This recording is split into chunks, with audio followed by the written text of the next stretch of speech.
சர்க்குருவே சரணம். பகவான் எல்லா பக்தர்களுக்கும் தன்னை வணங்குறவங்க தன்னையே நினச்சி தன்கிட்ட பொறுப்பு ஒப்படைச்சு அவங்க கவலையும் அவங்க வாழ்வியலையும் ஒப்படைச்சு அவரே கதின்னு வாழ்கிற யாராக இருந்தாலும் சரி, அவர்கிட்ட பகவானை மனசில் வச்சு, பகவானே எனக்கு இந்த பிரச்சனை இருக்குது, என்ன செய்வேன்னு தெரியல அப்படின்னு அவர்கிட்ட வேண்டி வணங்கும் பொழுது கட்டாயம் கனவுல பதில் சொல்லுவார். அது கட்டாயம் செய்வார் பகவான். சாமி இருக்கும்போது நேரில் போய் கேட்டாங்க. இப்போ சாமி ஆர்வமாக இருக்காங்க.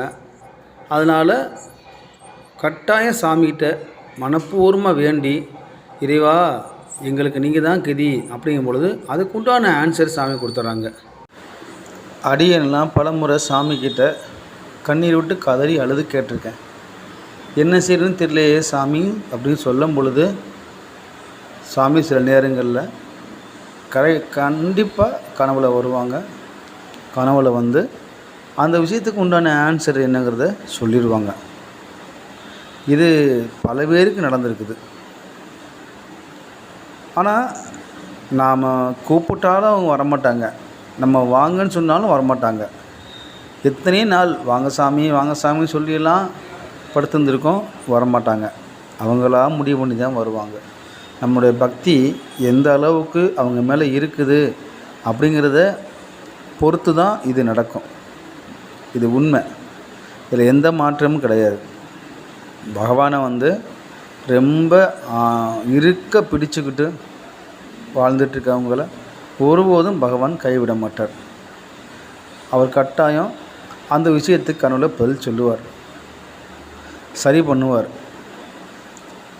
ஏன்னா அதே மாதிரி நம்மளும் ஏனோ தானோன்னு சொல்லி நம்மள்கிட்ட வசதி இருக்குது, பணம் இருக்குது, பொருளாதாரம் இருக்குது, அதை வச்சு நம்ம வாழ்ந்துக்கலாம் அப்படின்னு நம்ம நினச்சோம்னா அது எல்லாத்தையும் சரி பண்ணாது.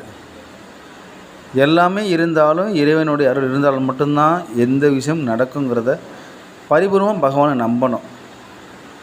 பகவானை நம்பி இருக்கவங்க கட்டாயம் சாமி கை கொடுப்பாங்க.